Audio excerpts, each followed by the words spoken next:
Well,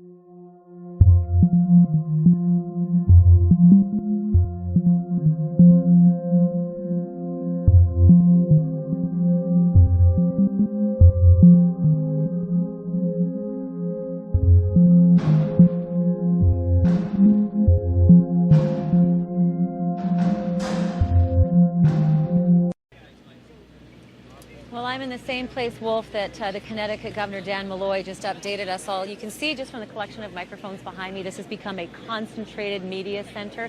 There are dozens and dozens of reporters here already, and they are arriving every moment. I hate to bring this up, but it gives me the sense of Columbine and just how massive the scope of this story has become. And in one of the updates that we just got, some devastating detail on this, and that is the investigation that is about to ensue.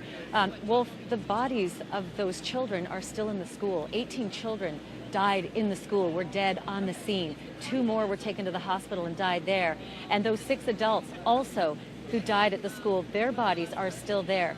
The police who updated us told us that the scope of the investigation, the amount of work that they have to do to piece this all together is going to take a very long time. So you can just imagine how the parents are dealing with the fact that they can't even get the information or at least know that their child is being brought out of that school. It is just overwhelming in this tiny little community of 27,000 people. Really in the sticks. When you drive here, you're in winding roads and hills, and the homes are far apart, and yet the community is quite close together. A couple of other things that really shed light on some of the detail on how the shooting took place. The police told us, the state police told us that the shootings were concentrated. They were in a concentrated area of the school, particularly 2 rooms. There wasn't running through the halls, as they described it. There was no shooter running through the halls and shooting, but it might give some description as to why we think there is a concentration of perhaps one entire class that's unaccounted for, that the shooting happened in those 2 particular rooms. There's also another crime scene now in this tiny town of Newtown, Connecticut. The police say that they're now investigating another body in a home. We can also tell you that there are many couch terms that are being used. People are being very careful in how they report this, but the police did say that the shooter in the school lived with one of the victims. We also know that his mother was a kindergarten teacher and that she was shot dead in this school. Whether that is the home where they're investigating as well, it's unclear. His father apparently living in this town as well, and then a brother too. So there is still a lot of detail we need to piece together. And another piece of detail that came from the mouth of a little child with the sweetest voice who was being interviewed earlier this afternoon. This child told a story of how the teachers tried to protect them from the information as they were getting them out of the school, saying that there was an animal in the school and that's why they needed to lock the doors, to protect them from all that noise they could hear, which was a wild animal that got into the school. And to hear that little tiny voice telling that, it was pretty remarkable. Ashley, I know this is a difficult story for all of us to cover, all of us, and I know you have children. And I have 2 small children in a Connecticut school just about 30 minutes away from here as well. So when the news broke, it was pretty tough to sort out where this had happened and in which elementary school it was. And as the details roll in, I think everybody here has been just immensely affected, and I apologize, Wolf, but it is really remarkable to see this many seasoned cameramen and reporters who I've been in the field with for 20 years, all having the same reaction to what's transpired. And, you've choked up the President of the United States. We saw him choking up, wiping away tears. We're getting new information about this suspect, this alleged gunman. His name is Adam Lanza. He is 20 years old, was 20 years old. He is now deceased. He walked into the school at 9:30 in the morning. Authorities say he was wearing black battle fatigues and a military vest. He had 3 guns, a Sig Sauer handgun, a .223 Bushmaster, and a 9mm Glock handgun. With each new report, the horror deepened. Reports say the number of dead closer to 30 than to 20, and sadly, most of them are children. Every detail, every fact brought more sadness. Each fresh piece of information a part of the picture. A school, kindergarten through 4th grade. A sanctuary that was supposed to be a place of safety, torn apart. She heard, the intercom came on the school, and she heard a scream, and she heard a gunshot, or 2 gunshots, and then the school went into lockdown. A student's teenage big brother describing the sounds of a gunman on the loose at Sandy Hook Elementary. On and off duty troopers responded to the school, and with Newtown Police immediately upon arrival entered the school and began a complete active shooter search of the building. They arrived to carnage. The killer, says a law enforcement source with detailed knowledge, was dressed for battle in black fatigues and armed for mass murder with 2 pistols and a military-style rifle. In parts of the school, students were told to hide in corners. Teachers risked their own lives to pull boys and girls to safety. Just so grateful to the teacher who saved him. Okay, thank you. The teacher, you think the teacher saved his life? She definitely did. He had bullets going by him, and she grabbed him and another child and pulled them into a classroom. Eventually, the kids were evacuated to a nearby firehouse, where frantic parents descended. It was terrifying. I'm still terrified. I think I'm still in shock about it all. I still don't know everything that happened. I know that there are some people missing, that they've been taken to the hospital. His son was okay. His son's teacher was alive as well. 20 other children and 6 adults were killed. The dead believed to include Sandy Hook school psychologist and the principal. Police discovered another adult victim, the gunman's mother, reportedly at home in Newtown. The gunman, too, is dead.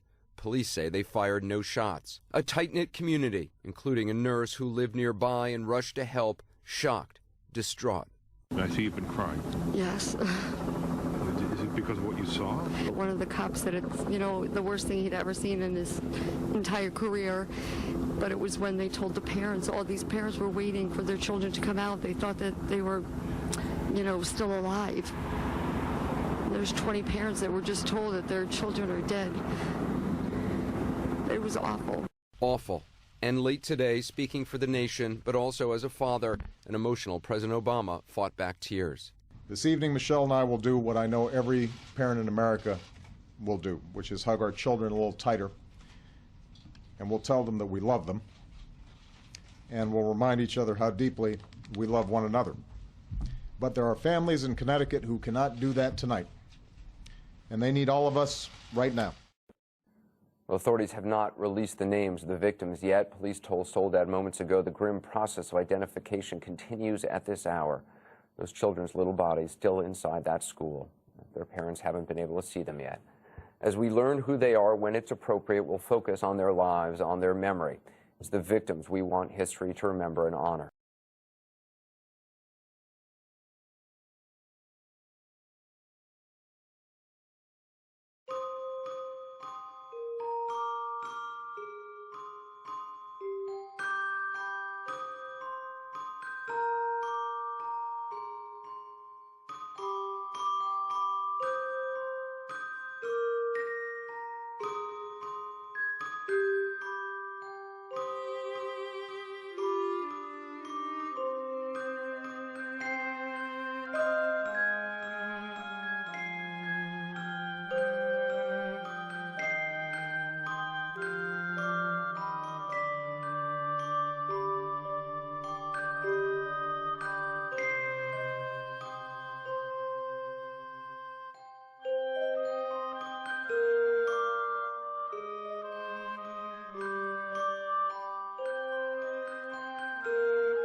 You remember in 1996 in Dunblane in Scotland, children the same age as those in Sandy Hook Elementary School were massacred.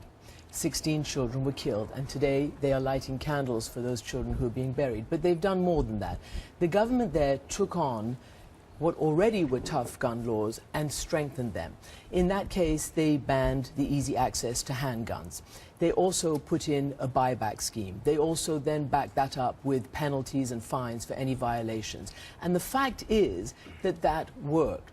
What is the most constructive, definitive thing that America's lawmakers can now do?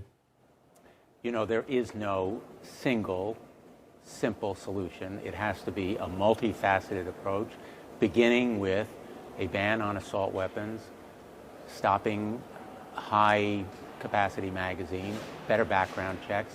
Right now, 40% of all sales of guns in the United States involve no background check, and better, more comprehensive checks, as well as mental health improvement in the clinician and outreach and intervention programs, and of course, better enforcement of all these laws, not just existing laws. Guns. They're right that there's a problem for our society. How do you spot a child or a person who's troubled before they become a killer? What's the influence of violence in our entertainment culture on people? But it's obviously also true that the easy availability of guns, including military-style assault weapons, is a contributing factor. I can't wait for the Attorney General to get their evidence or the police to get their evidence. As a lawyer, I'm looking for different evidence that they are. So I had to go in early. And that was not made clear to the public because there's so much of the fog of disaster. So I just was doing my job, and I'm still doing it, and I've got a year to file the request. Just real quick, what kind of backlash are you talking about? What did the people of Newtown have to say about your suit? I didn't have any problem with the people of Newtown, even though I'm sure there was. But out of 340 million people in this country, if that, you're going to have all kinds of people, including some crazy people who are just going to start issuing death threats left and right. And also you're going to have a lot of people who are going to scream the usual epithets. Oh, greedy lawyer. Oh, he's an ambulance chaser. Can I ask you, what's your response to that, though? Yeah. That seems like the obvious question. Well, just like you wonderful people in the media get your share of, you know what, I have to just hold my head down or up and go forward. But that's really a sideshow, right? I mean, you believe that the state of Connecticut may have legal responsibility in some way for what happened, and there may be others who have legal responsibility. What do you base that claim on? Well, the easy answer, which is, I'll start with that and give you anything you want, almost. Anyway, the easy answer is, look, this shouldn't happen. A crazy young gunman shouldn't be able to walk into a school and start doing this over and over and over. Now, the police got there in 3 minutes. Let's assume that's true. Okay, that's wonderful. But, you know, there are loads of security devices and cameras and protections that can stop this way earlier than 3 minutes. I just saw on the news... But Dawn Hawksprung, the principal, she had just installed this new security system. You couldn't walk into school after 9:30 in the morning. I mean, he basically shot through the glass to get in. Which was supposed to be bulletproof glass. But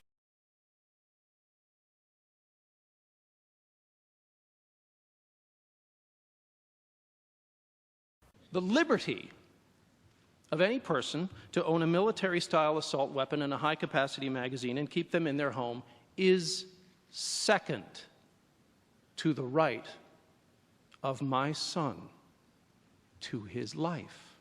Let's honor the founding documents and get our priorities straight.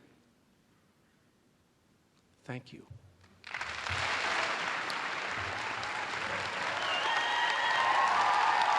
Do you think like that real change is possible? I mean, do you feel I've talked to some family members who worry that, you know, sort of time is slipping by and parts of the country are not as focused on this as they were immediately after the horror. Well, maybe for some people that's true. Certainly we continue to get a lot of support in terms of emails from people all over the world and certainly across the United States saying that they're with us on this. For me, I might have been one of those people in the past that would see the tragedy on the news and then get back to my own life and forget. I can't do that anymore, and this is my life going forward. And I know that there's a lot of other parents like me out there who may have never had to make a stand in the past, but it's important to exercise our First Amendment right. I don't know if you were able to hear the senator, but you know, there are a lot of senators who are saying, do not expand background checks, that just inconveniences law-abiding gun buyers. When you hear that, what do you think? I'm not sure how that inconveniences law-abiding gun buyers if there are already background checks in place for law-abiding gun buyers to ensure that it doesn't get into the wrong hands. Why shouldn't that be the same for all gun sales and gun purchases? It shouldn't be for some and not all.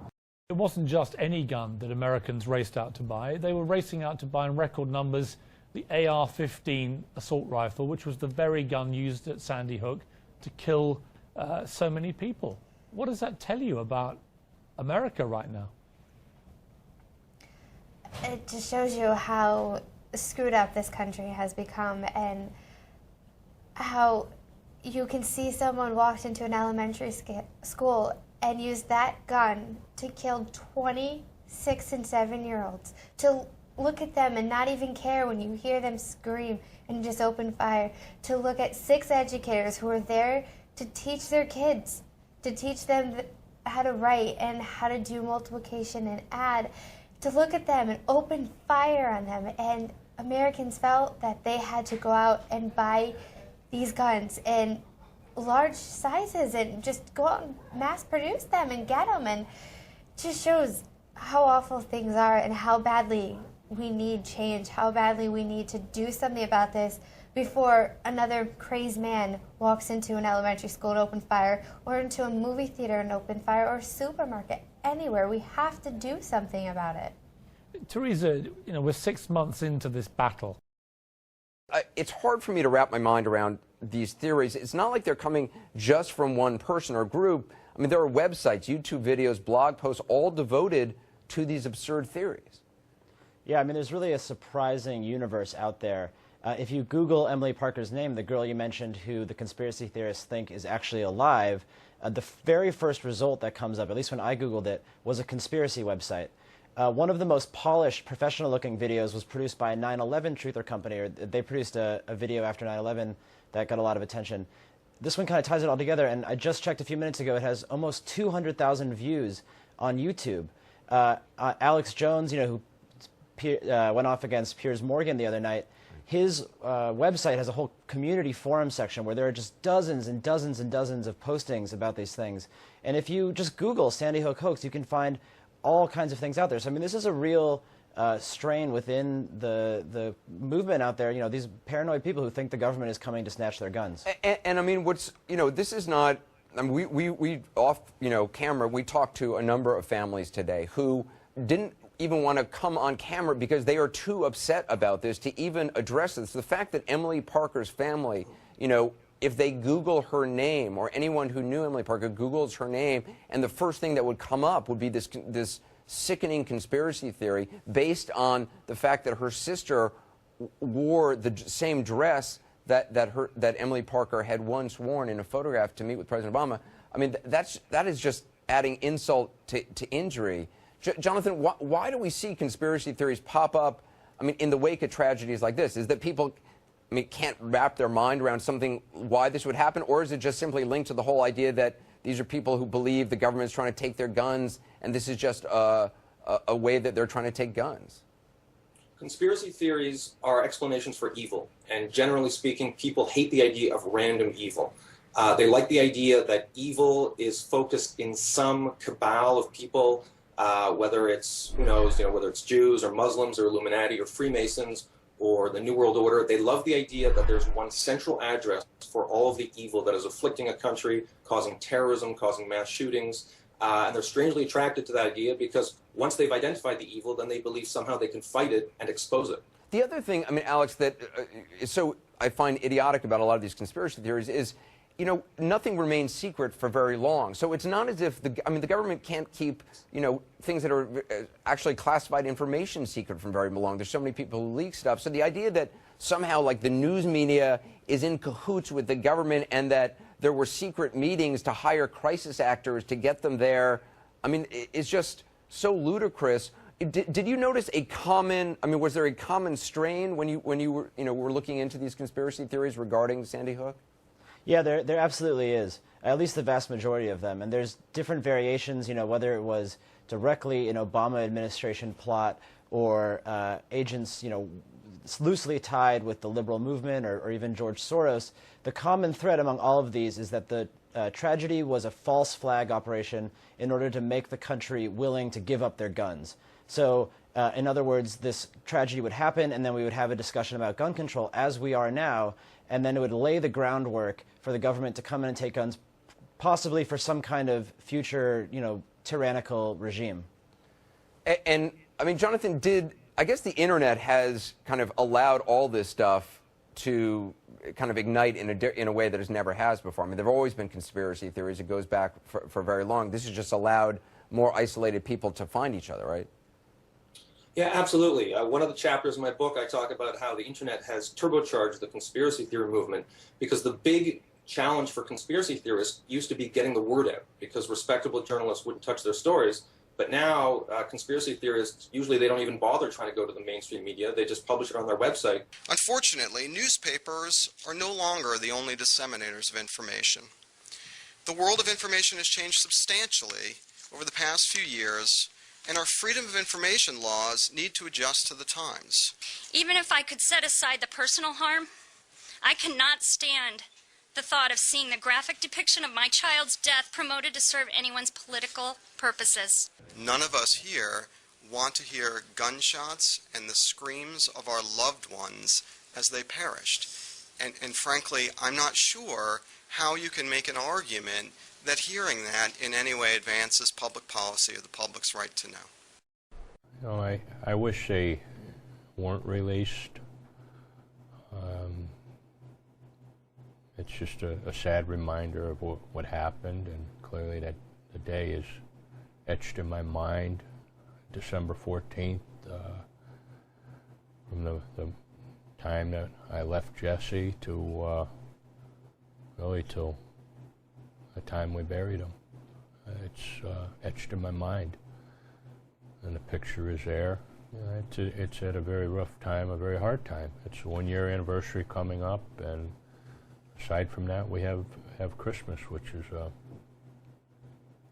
now is a very difficult time for many.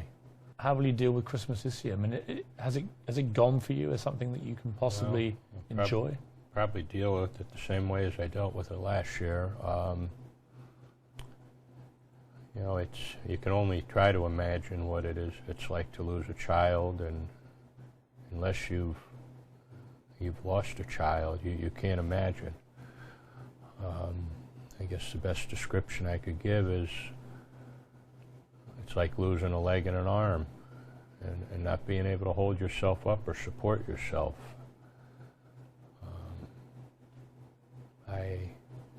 Along with thinking about the tragedy and the massacre, what happened on December 14th every day, and hundreds of times a day, I think about all the memories I was blessed to have with Jesse in the time.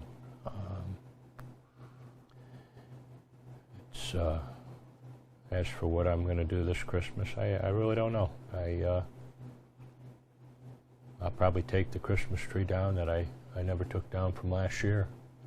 You've left it up the whole year? Yeah, we never decorated it. Jesse and I set it up after Thanksgiving, and we were planning on decorating it that weekend. Vicki was an amazing person. She was an amazing older sister, amazing cousin, teacher. She was just overall an amazing person. So 2 years later, it's hard to grasp that she's not here with us. She was 12 years older than me, so she was basically like my second mom.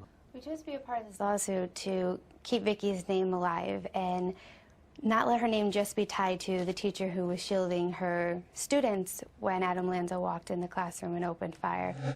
We wanted people not to ever forget who she is, and we wanted people to remember that she was a fighter, and we're going to fight for change in the gun industry and not continue to allow this to happen. My sister got married, and my sister wasn't there for her wedding. I'll graduate in a year from school. My sister won't be there for my graduation. We're never going to move on.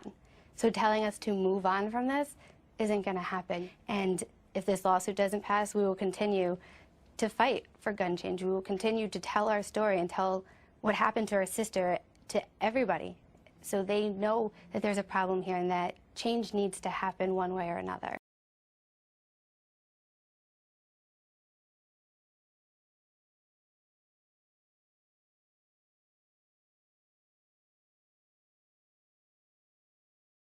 None of these ideas should be controversial. Why wouldn't we want to make it more difficult for a dangerous person to get his or her hand on a gun? Why wouldn't we want to close the loophole that allows as many as 40% of all gun purchases to take place without a background check? Why wouldn't we do that? And if you ask most Americans outside of Washington, including many gun owners, some of these ideas, they don't consider them controversial. Right now, 90% of Americans, 90%, support background checks that will keep criminals and people who have been found to be a danger to themselves or others from buying a gun. More than 80% of Republicans agree. More than 80% of gun owners agree. Think about that. How often do 90% of Americans agree on anything? It never happens. Many other reforms are supported by clear majorities of Americans. And I ask every American to find out where your member of Congress stands on these ideas. If they're not part of that 90% who agree that we should make it harder for a criminal or somebody with a severe mental illness to buy a gun, then you should ask them, why not? Why are you part of the 10%? There's absolutely no reason why we can't get this done. But the reason we're talking about it here today is because it's not done until it's done. And there are some powerful voices on the other side that are interested in running out the clock or changing the subject or drowning out the majority of the American people to prevent any of these reforms from happening at all. They're doing everything they can to make all our progress collapse under the weight of fear and frustration, or their assumption is that people will just forget about it. I read an article in the news just the other day wondering, has Washington missed its opportunity because as time goes on after Newtown, somehow people start moving on and forgetting. Let me tell you, the people here, they don't forget. Grace's dad's not forgetting.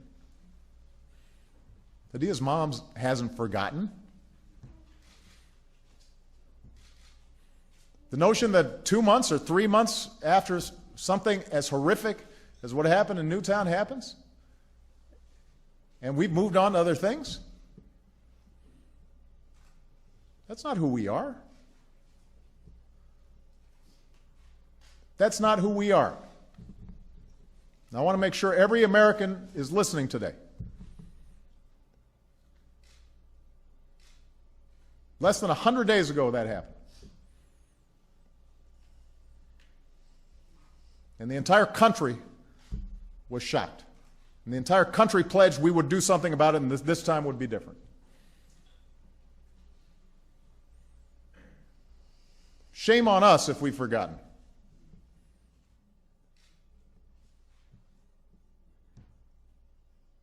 I haven't forgotten those kids. Shame on us if we've forgotten. If there's one thing I've said consistently since I first ran for this office, nothing is more powerful than millions of voices calling for change. And that's why it's so important that all these moms and dads are here today, but that's also why it's important that we've got grassroots groups out there that got started and are out there mobilizing and organizing and keeping up the fight. That's what it's going to take to make this country safer. It's going to take moms and dads and hunters and sportsmen and clergy and local officials like the mayors who are here today standing up and saying, this time really is different. That we're not just going to sit back and wait until the next Newtown or the next Blacksburg or the next innocent, beautiful child is gunned down in a playground in Chicago or Philadelphia or Los Angeles before we summon the will to act. Right now, members of Congress are back home in their districts, and many of them are holding events where they can hear from their constituents. So I want everybody who's listening to make yourself heard right now. If you think that checking someone's criminal record before he can check out a gun show is common sense, you've got to make yourself heard. If you're a responsible, law-abiding gun owner who wants to keep irresponsible, law-breaking individuals from abusing the right to bear arms by inflicting harm on a massive scale, speak up. We need your voices in this debate. If you're a mom like Katrina who wants to make this country safer, a stronger place for our children to learn and grow up, get together with other moms like the ones here today and raise your voices and make yourselves unmistakably heard.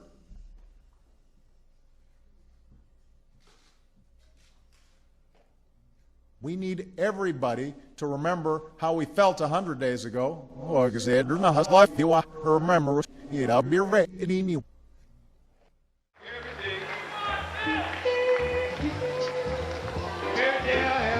Every day I have the blues.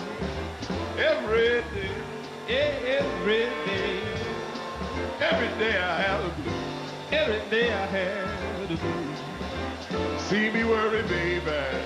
See me worry, baby. You I hate to lose.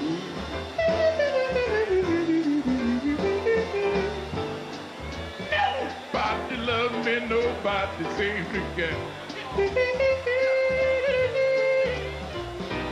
Nobody loves me. Nobody seems to care. Gee. Speaking of bad luck and trouble, you know I have you my haven't share. heard nothing yet. Packing up a suitcase, moving on down the line.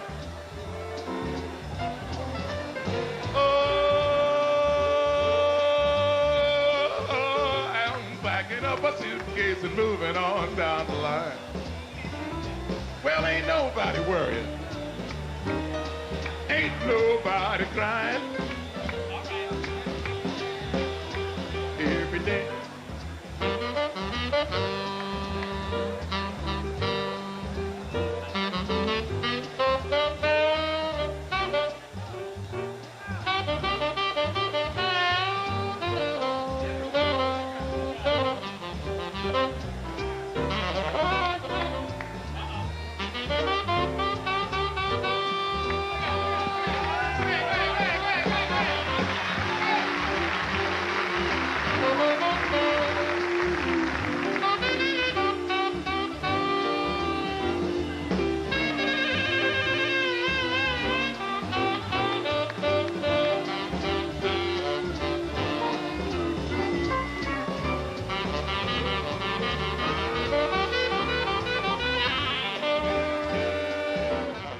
And just really brainwash people into thinking about guns in a vastly different way.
Thank you.